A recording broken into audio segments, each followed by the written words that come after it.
Hey, everybody. Good morning. Thank you so much for joining us. We have a lot to talk about this morning. It's Tuesday and it's the 3rd of March, 2020. And what do you We came across a story last night in which it kind of just blew my mind. It's on a website called madinamerica.com. And it talks about the danger of walking into a psychiatrist's office.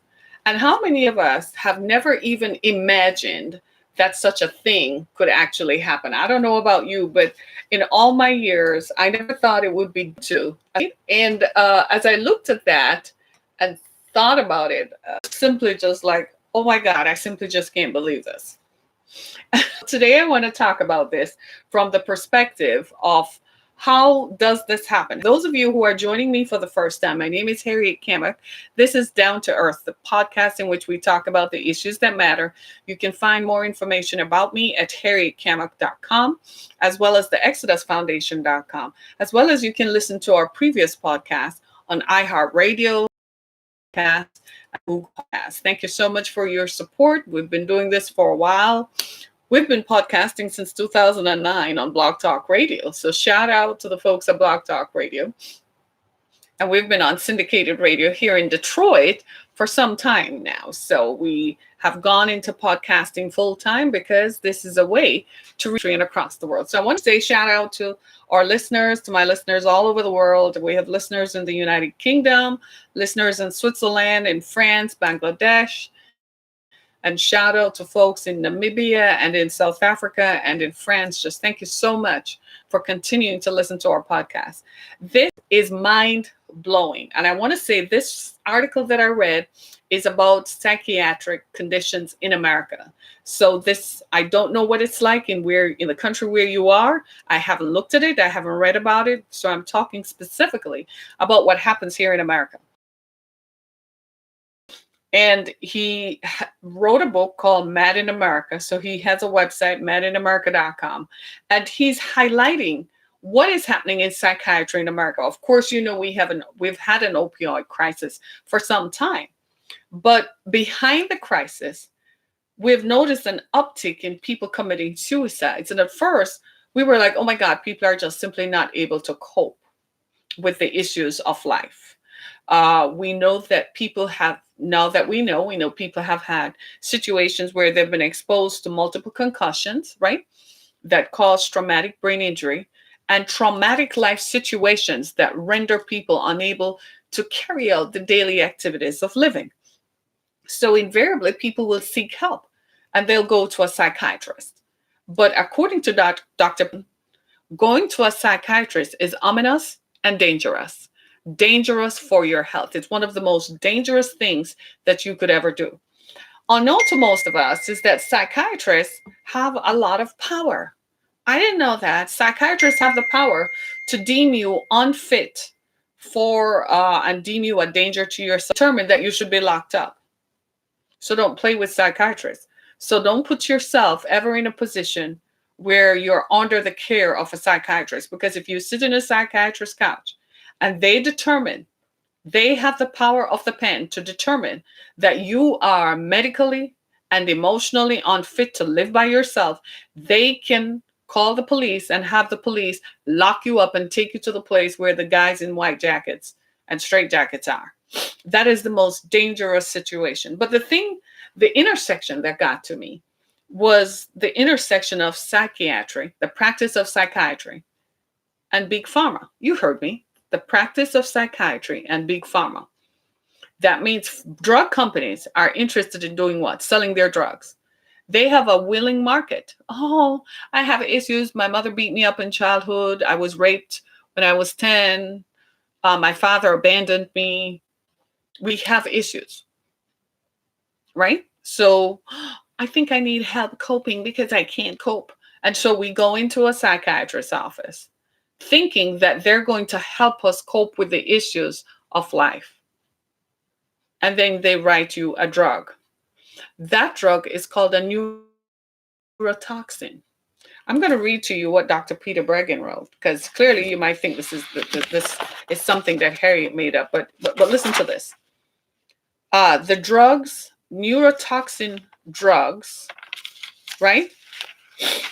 produce a zombie-like effect.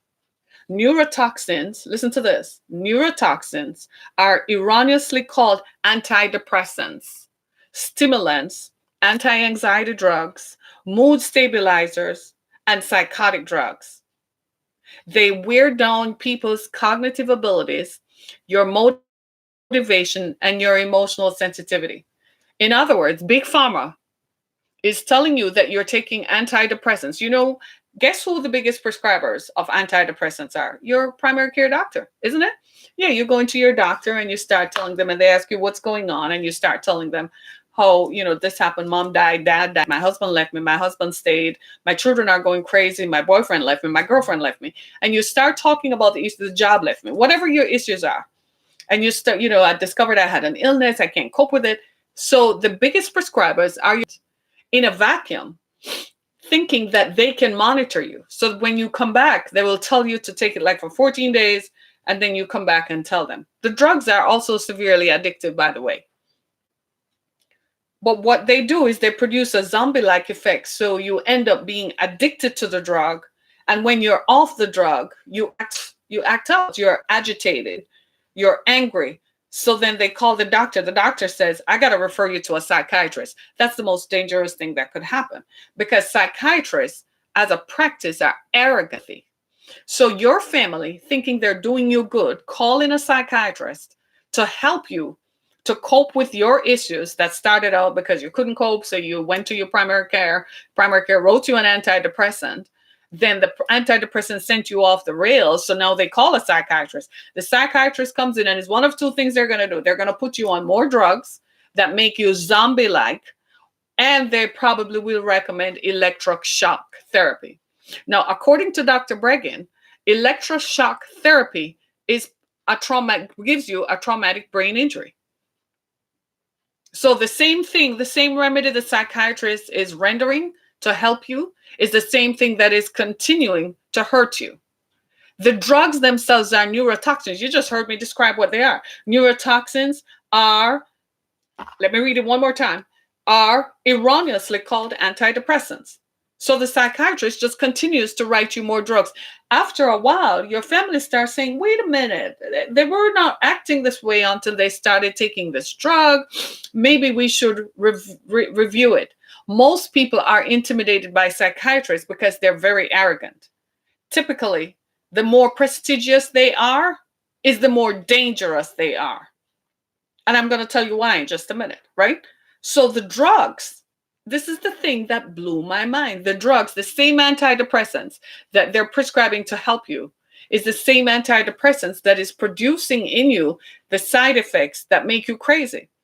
I'm going to tell you my own story. A few years ago, I think it was in 2012, I had lost my full-time job. I had been unemployed for a year by this time, and I had to move. And the relocation, my daughter was going off to college. There was just a whole lot going on. It was just crazy stuff. And in the midst of all that craziness, I found myself on the receiving end, and I said, maybe I need to go talk to someone. So I went to my doctor, primary care doctor, and my primary care doctor wrote me a prescription for an antidepressant. For years, I never, ever believed in antidepressants. I always thought they sent you off the rails. Well, my doctor wrote me one, and I said, out of curiosity, I'm just going to read the side effects. You know what was the first side effects? Suicide, depression. And I was like, then why would I need to take an antidepressant if I'm already depressed? I didn't understand that. I threw it in the fireplace and lit the lighter and burnt it up. I don't take antidepressants, never have, and never will. Because I believed, when I read that side effect, I said, so you're telling me my children would sit here and watch me going crazy and would not know what to do? That was enough for me.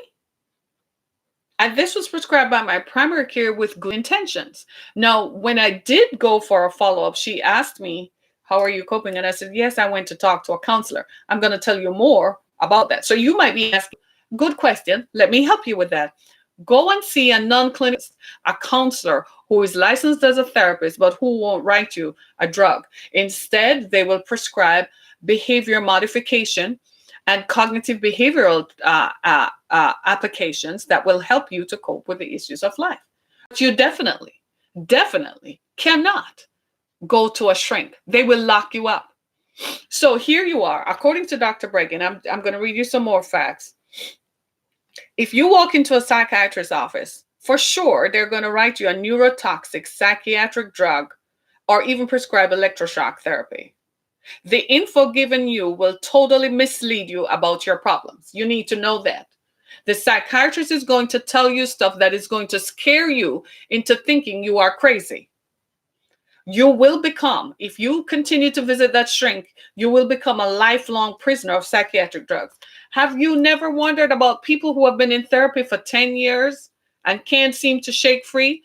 That is an arrogant psychiatrist who is prescribing them drugs. And that psychiatrist, listen to this, you ready? That psychiatrist is being paid, is on the hook with big pharma. The drug company incentivizes psychiatrists to write these drugs that are called antidepressants. That's a fancy word, but an antidepressant is actually a drug that is a neurotoxin. Okay. They call them anxiety drugs. They call them mood stabilizers.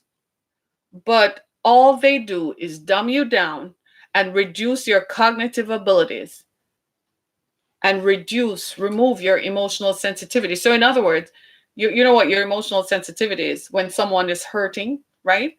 So you might react when someone is hurting, or you might react when someone is upset. So it will slow you down, or you will recognize that that person is very upset. So you yourself will apply a different attitude to de-escalate. Well, these neurotoxins don't do that, which helps all of us to understand why people go crazier when they're under the treatment of a psychiatrist.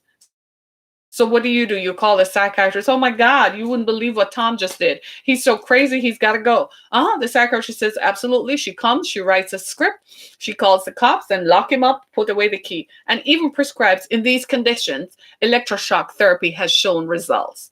And even when family members are saying, no, I don't think it needs to be that extreme, the psychiatrist overrides and says, do you want him locked up? I can have him put away for a certain amount of time. Here's the other thing. Your withdrawal, if you choose to withdraw from that drug on your own, you're going to have some problems. You're going to be agitated. I kid you not. This stuff was mind-blowing to me. I had to write it down because I was like, no, I don't want to miss it. If you stop these drugs on your own, withdrawing from the drugs can give you complete recovery. But here's the deal. If you choose to stop it on your own, people experience dangers, withdrawal, fighting, right? They have symptoms like anxiety, agitation, depression, suicidal feelings, making them believe that they need the drugs to stay sane. The drugs produce a zombie-like effect. Psychiatrists are aware of the side effects and they cover them up with the conclusion by telling patients and families that the drugs are needed. And the symptoms of brain injury are indicative of the patient's supposed mental illness. Y'all understand what I'm saying? So you went in because you were coping with some of the stuff that happened to us in childhood that are now making you question some things in adulthood. That's why you went in the first place. You didn't go in because you had bipolar. You went in because you were trying to cope. And then when you went in, the psychiatrist said, oh, you have bigger issues. You really are just crazy. I can lock you up and throw away the key. First, I'm going to prescribe you some neurotoxins, which are labeled as antidepressants, stimulants, and anti-anxiety drugs. They're literally neurotoxins that produce a zombie-like effect in people. That's why Dr. Bregan has a website called Mad in America. This is designed to make you aware so that if you feel you have issues, here's your alternative. Go talk to a social worker. They're trained, a licensed therapist, and they're trained. Or you come to people like me who are life coaches who just help you to cope with what has happened to you. Let me tell you how I know this to be true. When I set up the Exodus Foundation, we provide services to relief services to victims of human trafficking, adult victims of human trafficking. So they were trafficked as children. They find themselves as adults. Typically, their life expectancy is not very long, it's not past 35. But they find themselves older and they're trying to cope with what happened to them. So part of what we do is provide therapy services. So when I set up the contract with the therapist, she's a licensed therapist, right? I said if they need drugs, then we would advance it to a psychiatrist. But I didn't think they would need that because I'm a life coach.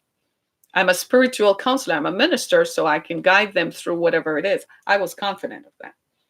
So when they went to the therapist, I discovered that some of the modalities that she used in her application to relieve the girls wasn't working. The girls came back more agitated, more dangerous. They wanted to burn the house down. They wanted to slap me upside the face. And I was like, whoa, whoa, whoa, whoa, whoa, whoa, whoa, stop.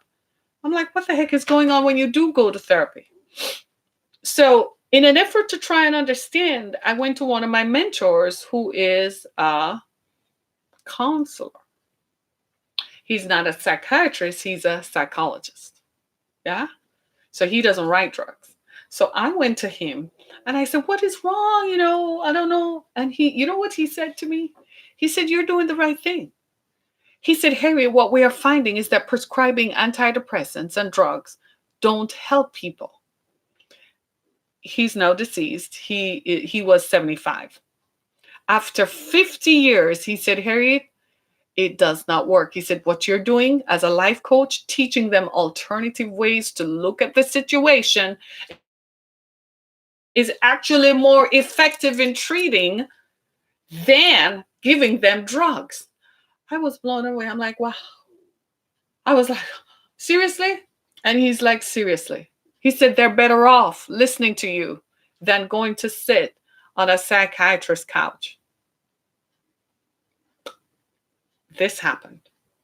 I was so blown away. I was like, I respect this man. I am going to take what he says literally because I know of his work over 50 years of treating children and individuals traumatized by life events. He's well respected in his field, in what he does. I am going to take his word for it. But I became curious. So I began looking around the web.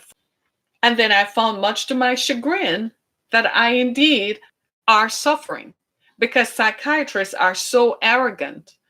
Have you ever been to a psychiatrist? I've never known one, and I don't want to after this. I've never had to deal with one, and I probably don't. They're very anxious to attribute their arrogance to most doctors are arrogant. Let's just be clear. It's very rare to find a doctor who is approachable and empathetic. They tend to be very arrogant. They think they're superior human beings because they know how to treat what is wrong with our bodies. They know that they can fix what is wrong with you physically. So imagine a psychiatrist who thinks he has the answers to fix what's in your mind. Can you just imagine the level of arrogance that just goes to? It's the craziest thing you have ever heard. It's the craziest thing I have ever heard. It's called Mad in America.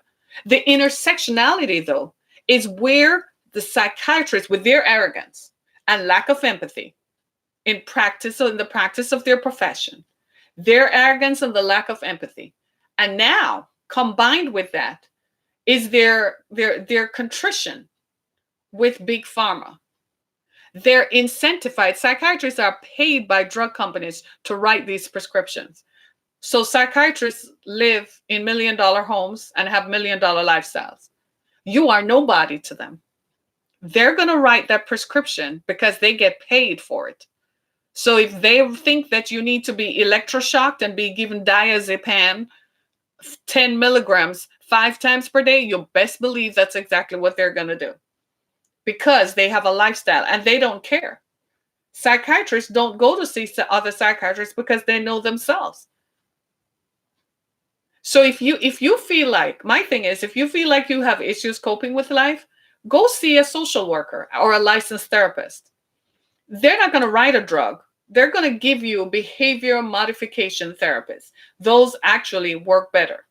Now, in the cases where people need to be institutionalized, that's a whole different thing. The problem here is that they're just sending a lot of people to be institutionalized who just started out having little or no issues at all. Do you see what I'm saying? That's the difference. Psychiatrists are aware of the side effects and come to the conclusion by telling patients and families that the drugs are needed, and the symptoms of brain injury are indicative of the patient's supposed mental illness. It's the drugs that give you.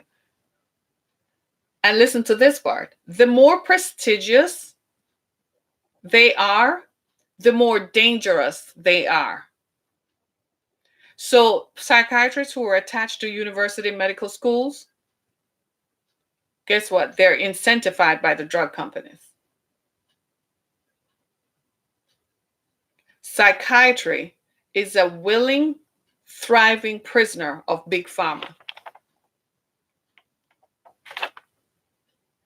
And the thing about it is, you try to withdraw from these drugs and they can give complete recovery. You can if you want to. The thing about these drugs is when you go into a psychiatrist's office, they do an evaluation to determine, who you are. They start asking you questions. This is why when you go, I have this thing. If you have a loss in the family, right? If you have to deal with a loss of some sort, whether it's loss of a job, divorce, loss of a loved one, loss of a friend, you had to relocate, your children left and went to college, then your husband left or your wife younger, or they left you for someone richer or someone poor, whatever the issues are, go talk to a non-clinical person. If the person's card says Dr. Jim Brown, psychiatrist, run for your life. Don't go there. Do not go there. They're going to lock you up and they're going to ply you with neurotoxins. That's what these drugs do. They reduce your cognitive ability. They reduce your emotional sensitivity. They wear you down so you act out as if you're crazy. And then they justify it by saying that it is your brain injury symptoms that cause it, when in fact, these symptoms did not appear. And if family members intervene, psychiatrists will override them and call the cops and say this person is a danger to society. They should be locked away. Avoid psychiatrists with everything in you. Avoid them. Go to a licensed therapist. There are plenty of licensed therapists. If you were to Google licensed therapist in your area, just put in your zip code, you will find them. But read their profile carefully. Now, there are some people who need psychiatric intervention. There are people who need that. But the goal is to prevent them from getting that far. The goal is to ameliorate the situation and provide them with behavior modification applications that can mitigate that and minimize that. But if you're going to just lock people up and give them electroshock therapy, it's the craziest thing ever. Can you believe the abuse? Psychiatrists are arrogant and unempathetic, and they are abusive. They are abusive because they abuse your right to be healed and your right to recover. They are abusive because they override your own inhibitions and dare to tell you what you need when it comes to treating your mind. The mind is powerful. The mind can project onto us. The mind can resurrect stuff that happened 40 years ago, 70 years ago, and bring it somehow into relevance. The mind can use memories to trick you. And sometimes you can go into a psychiatrist's office and they can make suggestions, like you're relating a story about what happened. And they can make suggestions and infer situations into your narrative to configure your narrative to sound like what they want to come to the conclusion so they can justify writing that drug. Am I lying? You all know it's true. Some people will say, don't go to a psychiatrist. It wrecked my marriage the day my wife started going to a psychiatrist, the day my child went to a psychiatrist. How many of us have had children who are acting out and you send them to see a shrink? Your child starts acting out, you send them to see a shrink. Because we think at the back of our minds, the shrink knows best how to treat the kid, right? So you send your kid to a shrink, and before trying to tell you, mommy, please don't. And the psychiatrist is saying, she doesn't know what she's talking about. That's the injury. That's the situation that caused this, making you feel guilty and feel bad. But something in you is saying something is wrong. If people commit suicide while they're under psychiatric help, you know who gets the blame. I guarantee you that after most of you have heard this broadcast and read these stories, you're going to find yourselves doing what? You know it. You might find yourselves getting your shrink locked up. Well, psychiatrists have to be licensed to practice, right? So you can go to your state department, your Department of State in your state, go to their website and find out how you can complain about them, because they wield power. And they're not afraid to wield that power. They're not afraid to make you be afraid of them. They're very arrogant. And especially when they're attached to university medical schools, we call it the ivory tower of intellectualism.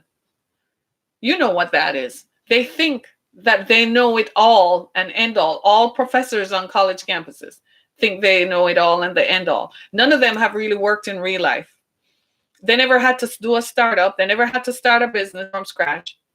They just sit and write papers all day and make money and get paid. They never had to test their theories in real life. They never had to live real life. I remember when my oldest daughter went to college, before she went, I told her about this ivory towered intellectualism BS that was going on. She laughed it off when she went to college and she found it was true. Right? She was initially excited that, yeah, some of the things you tell me happened. After a while, she started to believe it. I said, there you go. You start believing in that foolishness. I said, now you're going to completely change. She completely revolutionized and changed because she started believing. I said, they have to sell you a song. They have to justify their means of living and their income. So they're going to tell you any BS that they have to justify. And in this case, in psychiatry, these people are in bed with pharmaceutical drug companies to make America mad and more mad. So we are all mad. We're all getting madder, all insane with these neurotoxins that they're telling people. They're labeling them as anti-anxiety drugs. People are on all kinds of stuff and then they get shaken up and they act out, they're agitated, they're angry all the time. It's the neurotoxins. The drugs are designed to work on your brain. They work on the chemicals in your brain and produce negative side effects. They tested them on lab rats. They did test them. And the FDA knows about this, hell yeah. But who is the FDA? Does the FDA work for you and I? No. The FDA works for who? The lobbyists in Congress who can lobby somebody to get what they want. So the FDA is not in the business of protecting you and I. That's not their goal. It might say so, but that's not actually in practice. That's not what happens. So who are you going to rely on to figure this out? Yourself. You're going to do your own research. If you wake up and you find that you're having issues coping with the issues of your life, then you're going to have to find a way to cope with them seriously. Sometimes we have to do what is called talking ourselves off the ledge, right? You have to find yourself someone you can talk to. How many times have I said that? Go talk to someone. How many times have I said that? You never hear me tell you to go see a psychiatrist, but I'll tell you to go talk to someone. Go find a counselor. They're licensed therapists and social workers, right? Do not go see a psychiatrist. According to Dr. Peter Breggin, it's the most dangerous thing that you can. I'm going over till you understand. Until you yourself have to back up and because see, in me talking about this, you already have a prejudice built up in your mind against what I'm saying because you believe in your shrink. And that's exactly what the shrink job was to make you believe that everyone else is crazy except him or her. They succeeded because now you're thinking, I just have a soapbox to stand on. Well, I wish it were that simple. After reading the story, I felt that I have a responsibility to tell the public and notify the public and inform the public of the dangers of this, because most of us walk into a shrink's office unaware of how we're going to exit that place. We all have issues. You just had a bad breakup, a bad, your marriage ended, you're trying to cope and you're having issues and you think you need to go talk to someone. You're not really sure why all these things are happening and you're trying to keep it together. So you don't want to develop an addiction to alcohol because that was one way of coping. Then you had another way of coping was to use drugs. Yeah. So imagine if you are a drug user or you're drinking alcohol and then you end up on these neurotoxins that you're taking. Imagine what is happening inside your brain, all those chemicals working overtime to make you see things that don't happen. It's the drugs. But if the psychiatrists are not helping the public and informing the public that the danger is in the neurotoxins, then who is going to do it? It's not going to be the FDA. Because if the psychiatrists are the ones who are prescribing the drugs, they know more about the drug interaction effect. Yeah. But they're not telling the public because they're being incentivized by Big Pharma to continue prescribing these drugs. Big Pharma does not care if everybody in America is mad. They probably like that because then everybody would be buying their drugs. Remember the opioid crisis? We saw a similar thing. People were abusing prescription drugs disguised as antidepressants that are neurotoxins. The Sackler family didn't care. All they cared about was how much money they were making. So when they were in fact held accountable, they found and wiggled their ways out of serving time in jail. But the low-level drug pusher on the street corner and the low-level drug pusher and pill pusher gets locked up for life. Meanwhile, the Sackler family and others of their ilk are still walking around freely and laughing at you and I on their yachts, sipping mimosas, while America just goes crazier. I am not saying that there aren't real life issues. We all have issues. Everybody. We all have issues. I keep saying this, that if you are over 25, you come to an age when you realize that there are some things might be wrong. If in today's world with divorces happening, everybody has issues. Let's just start right there. Your family disintegrated. So if you're a man and you have been divorced and you are seeking to go in a relationship, you need therapy. Go talk to a social worker and a licensed therapist. For the love of God, help all of us. Help yourself and the people you're going to interact with. Because whether you know it or not, men or women, once you have been burned, you kind of have issues about entering into relationships. So you do relationships and view them as a convenience because you're not going to get that interlocked anymore where you're going to be damaged and hurt again. So do yourself a favor and go talk to someone. Nobody needs to know. They're bound by confidentiality laws. So dude, look at me. They're not going to go tell your current girlfriend that you're seeking therapy, but you need to go get therapy. Ladies, the same thing happens for all of us. If you've had a breakup, go talk to someone, right? Most insurances do pay for it. If you don't want the insurance company to know, hey, pay it out of pocket and then keep it off the books. I don't want there to be a record. So my insurance company knows. So the people at my job know. Those are also reasons why people don't go. Some people are in professions that you don't want the public to know that you're seeking help. And the public is anybody outside of you because of your position that you hold. You can't let the public know that you have issues. I knew somebody who was married, and after the marriage ended, he had issues, right? And these issues were compounded by the fact that he had never sought therapy for his mom's death when he was a teenager. Fast forward, he has had 4 marriages. And I'm like, 4? Are you crazy? You need therapy. You need to go talk to someone. He said, who can I talk to? If I show up at a therapist's office, who can I talk to? They're going to go tell everybody that I'm seeking therapy. Do you see what I mean? So most of us, we have that image. After all, I'm A-okay. No, we're not. You need to go unpack some of those stuff. I did a podcast on unpacking it in the fall. Go listen to it. We all have issues. Go unpack the stuff. We got to do that because it is a part of our mental health. And if we don't take care of our mental health, then it's going to harm us physically. And it could harm you and impair your ability to live, because if you end up in a psychiatrist's couch, for the love of God, what they're going to do? They're going to tell the men in white suits to come lock you up and put you away because you're a danger to yourself. Have you noticed that when you go to the doctor for a visit, there's certain questions they're asking you? Have you ever felt like?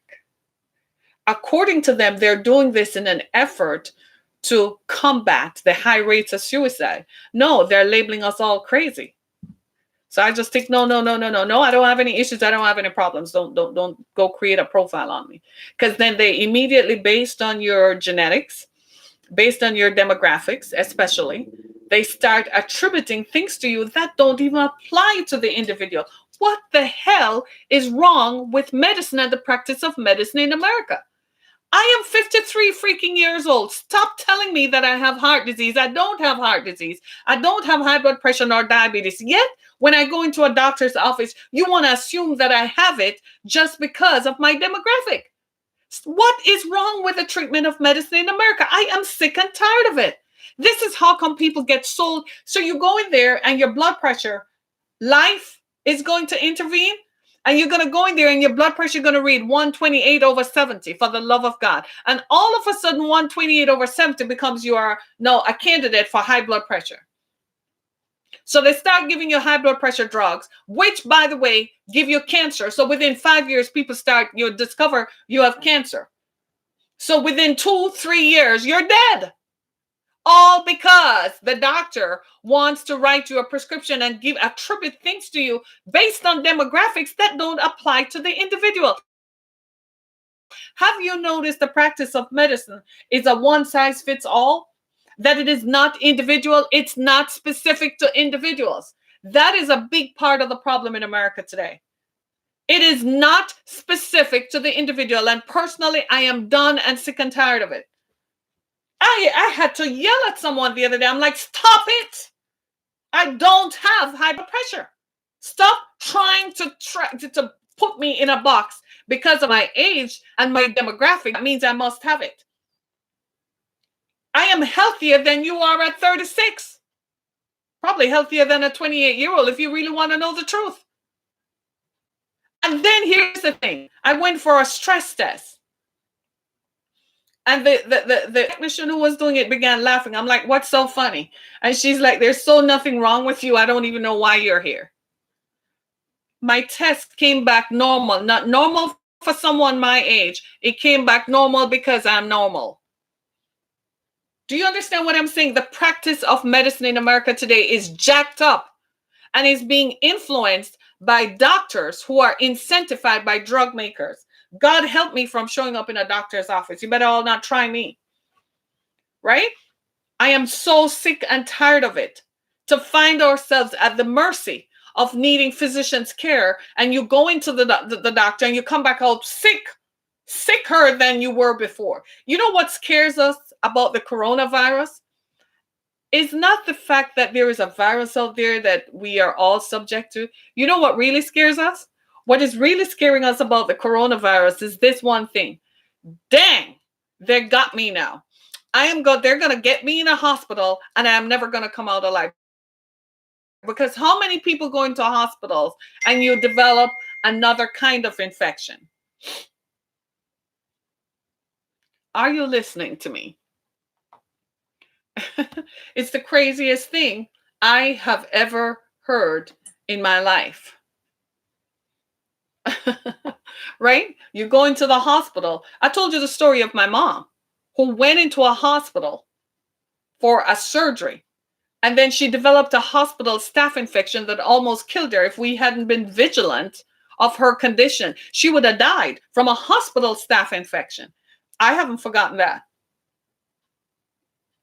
The practice of medicine in America is severely jacked up.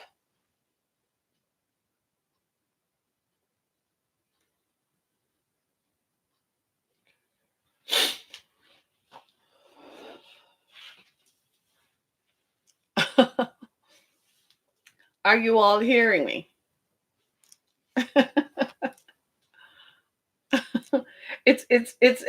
guys, just understand, I'm human, just like you, right? And when I talk about these things, I'm talking about it because I'm placing myself darn smack in the midst of needing it. You see what I mean? I can't imagine that I go to this is why I'm just going to tell you my honest truth. My honest truth is that I don't go to psychiatrists. When you hear me say I go to therapy, you've heard me say I go to therapy. I go to a social worker. I learned a long time ago that they have better treatment modalities than psychiatrists do. Psychiatrists to me are extremely way off for anyone to go to. That's when someone is downright insane. And the more I'm reading about it, is the more I'm recognizing that they are kind of prescribing a lot of people as insane. It's like looking at the suicide rates, right? How many of us have looked at suicide rates and we've all said, wait a minute, is everybody going crazy or what? Are we just so unable to cope with the issues of life that our parents and grandparents had to deal with? I mean, they had issues too. Maybe they didn't have the same issues that we had. I remember growing up with my mom. She had breakups. She had job loss that impacted her economics, right? I remember she lost her job. Do you see what I'm saying? So these things happen as a matter of course. They happen in life. Isn't it the truth? So how did she cope? I remember when mom was alive once, I asked her that question. I said, seriously, you need to tell me, how did you cope with being left to raise children on your own? And she said, you did what you had to do, right? And I'm like, you never talked to anybody? She said, no, in that day and time, you didn't really do that. So now we're saying, well, with more information that we have today, we should go and talk to people to help us cope. My friends, talk yourself off the ledge. Let's start there. Can I just be honest with you? You broke up with someone, you need to sit down and have a come to Jesus moment with yourself. Talk to yourself. Your husband left, your girlfriend left, your wife left, your partner left, your life partner left. Sit down and talk to yourself first.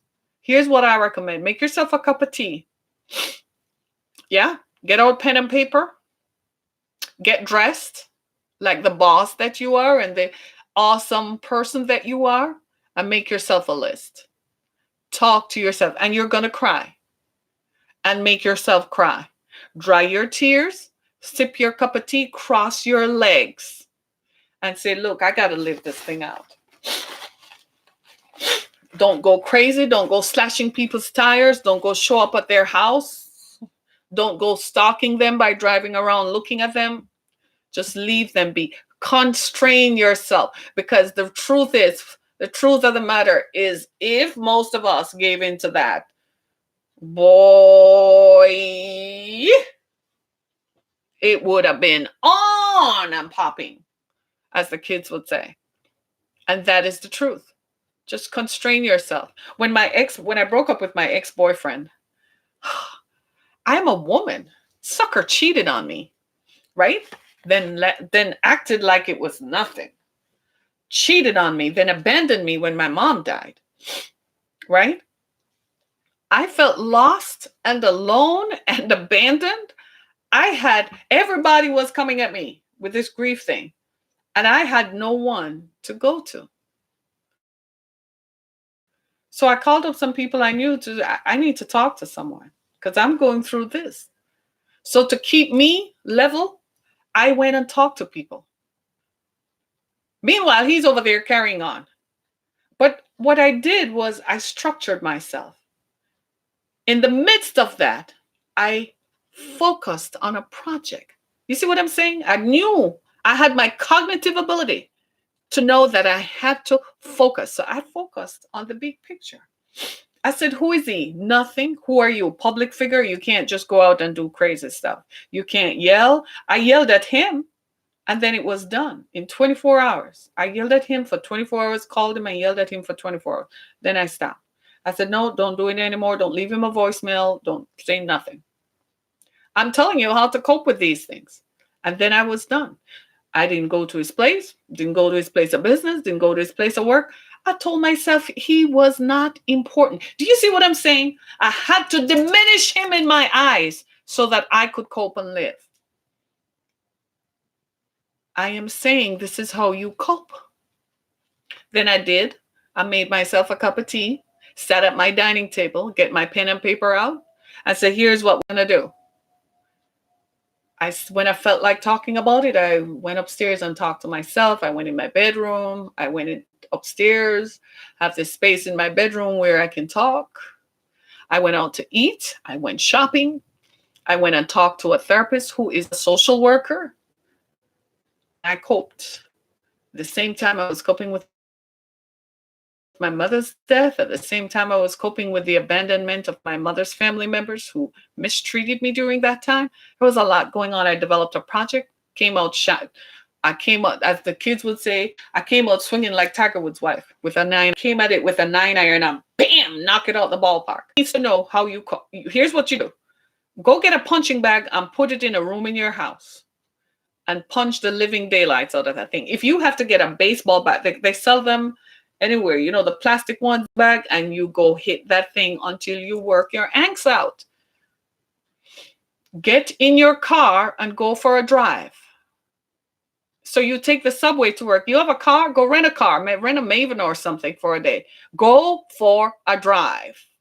Do not take a pill. Never take a pill to cope.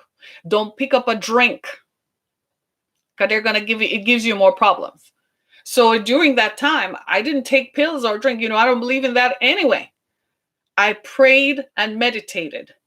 Yes, I went on a fast. I prayed. I got up at 4:30 in the morning, went down on my knees, prayed and fasted. It took 6 months before I could breathe again. It was horrible. I'd never want to visit that again. Never. And this is why I said, so imagine now, if I had gone to my primary care, I did tell her my mom died, and she asked, how are you coping with that? And I told her I was seeing a therapist and so on. Now, imagine if they had given me some antidepressant. She did ask me if you need something. No, thank you. Tea is my beverage of choice. I make myself a cup of tea. Guys and girls, if I can't get a cup of tea, I'm seriously out of it. I make myself, I don't care if it's summer, winter, or spring. When stuff starts going off, I turn that kettle on. I plug, we have, you know, it is, I have an electric kettle. I turn that kettle on, and the active task of making myself a cup of tea is one of the ways I cope with stuff. I'm just trying to help you all by saying how we cope. Don't go talking to a shrink. They're going to write you some prescription that is a neurotoxin that it diminishes your cognitive ability to recognize what you're going through. So you have this stuff, so you start blaming the stuff instead of blaming the pill, that the pill is producing these negative interactions. Do you see what I'm saying? My God. It's 15 minutes. I gotta go. I can't sit here all day and talk to you like I want to. Would you stay around? Because I kid you not, the stuff that we go through. Look, I'm female, right? Everybody has this self-image. Men have it too. Someone leaves you, they reject you. It's rejection. Go find out for yourself, why do you react this way to rejection? So when my ex-boyfriend, I broke up with him because he was cheating and it was going on over and over. And then he was acting like I'm a fool for breaking up with him, right? So I had to ask myself, but why does that hurt? Go back into myself to understand, where was I first hurt and where was I first rejected? And then I worked my way forward. And I said, oh, that's what happened then? Oh, okay. So that's why you react like that. I'm like, girl, please, let's hit the mall. I grabbed my car keys, grabbed my purse. My hormones went to shot. I gained like 20 or 30 pounds. Big many brownies. I kid you not. But then I told myself, you can always go work that off. It's cheaper to work that off than it was to go take an antidepressant that would diminish my cognitive ability.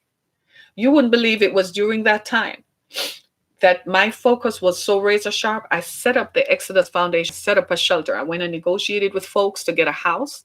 I went and negotiated with law enforcement agencies here in the Southeast Michigan area. I went and talked to others, went around the state and talked to others to find out what the needs are of human trafficking survivors. I kid you not. During all that time, it's sort of like my comeuppance, yeah? When there I was on TV telling the public about the dangers of human trafficking, knowing that the ex-boyfriend was probably laid up in bed with some chick, turned his TV on that morning, and my face was there. Oh man, you should have seen me in that video. I started smiling when it's like flashback. And I'm like, that's what he gets. That is exactly what he gets for thinking that he leaving me was going to make me a sad case. Y'all, we need to climb out of some of these things. And when it happens, don't go back into people like that again. Do you understand? We need to climb up out of these things. You see my face today? I'm laughing. Why am I laughing? Because leaving him was the best thing I have ever done, I could have done. Because there was no way that he was ever going to change. He had his issues. They're not mine. And this is the approach that we need to take about some of these issues. When we get entangled with people, right? We need to start looking at it objectively, because what we do is we look at it subjectively and blame ourselves and say, it's my fault, it's me. Start looking at, maybe this was the wrong person. Maybe this person was wrong because they didn't meet a need that I have. That's why we all need to take a break. When you break up with someone, don't jump into another relationship. Take a break. Sit back, analyze, and ask yourself, what are my needs? Have you ever asked yourself that? If somebody is not fulfilling your need at one point or another, it's going to explode because you're dissatisfied. And when it happens, what you're going to do, you don't want to be left on the side of the road. Like they drop you off at the train station and jump on the train and pulled off. That's how it felt. I mean, like, this man deals in the grief business. He owns a funeral parlor. For the love of God, when my mother died, you would have thought in the time that I spent with him, how many times did I interact with him when he was helping his friends and everybody else coping with their needs? You would have thought that he would have been there for me during this time, wouldn't he? No, he took off like a rocket. Like he was missing in action. I couldn't believe. I felt like he dropped me off at the train station and took off. It was the one time that I needed him the most. So I had to go back into myself and have this honest conversation with myself. At what point did you think he was able to meet myself? And then when I could, the blame stopped here. I said, well, we need to fix that. Because I feel like these are some of the reasons why we end up seeing psychiatrists, right? And when we go to them, they take advantage of your vulnerability and your need in that moment and send you into drugs that hurt you and destroy your life. Do you know how vulnerable I was? It was the year 2017, y'all. My mom died. My mom was my confidant. You don't realize how attached you are. She was my best friend, and then she was gone. And here is my ex-boyfriend who, like I tell you, this is his business. He talks to people all day about their grieving relatives and how to cope. And when it was my turn, he was missing in action. I felt like they dropped me off. I had to go back in myself, trash it out, expose me, and deal with me. Because there's one thing I was sure of. I'm not taking any antidepressants for nobody. They are not worth it. It's me and how I survive. So I'm saying to all of us, I want you to write a letter to yourself. You think you can do that? I want you to write a letter to yourself. I am Harriet. So I sat down and I wrote, Dear Harriet, I love you. And I'm here for you. I will never leave you, and I will never forsake you. I said that to myself. I had to write the letter like that. I want you to write a letter to yourself and tell yourself those affirming words. The minute you affirm yourself first, anything else that anybody else does becomes secondary, because now you can look at it objectively. Don't look at it subjectively. Don't look at it like I deserve that. Oh my God, I'm such a hangdog. My mama left, my daddy left, and because of that, this is what happened. See, we're wrapping up. They're telling me I have only 90 seconds left, right? So I want you to write a letter to yourself and talk to you and say, you know what? These bad things happened. I am making amends. Put the liquor down, put the pills down, put the marijuana down, the cannabis. It's still marijuana. It's a drug. It's made up of a lot of chemicals that are interacting with the chemicals in your body. So they're producing neurotoxins that are going to hurt you. Put it down. You think Big Pharma ain't behind the cannabis thing all over the country? Think again. They're making money either way, right? This is Down to Earth. My name is Harriet Kimmick. Make sure you come back and join me. I'm probably going to have a therapist session one evening. Y'all up for that? Tweet me and let me know if you want to do that. We just have a group therapy session, right? Where we all just come together and just talk. Yeah. And I'll talk about me. I don't want you to put your business out there because some of you have jobs. They'll come after you. I'll put me out there. I'll string me out and hold me out and tell you my issues and how I solve them. So that if you see something in my story that helps you, then God bless all of us, right? My name is Harriet Kimmick. Go to my website, harrietkimmick.com, as well as make sure you test us out, see us on Spotify, iHeartRadio. Thank you so much, everybody. Be blessed. Wow, thank you. It sounds like Blog Talk Radio is going to leave, but you guys can stick around. I just have a few more seconds to spend with you because they're really giving me the wrap-up signal. It's airtime. You know how that is, right?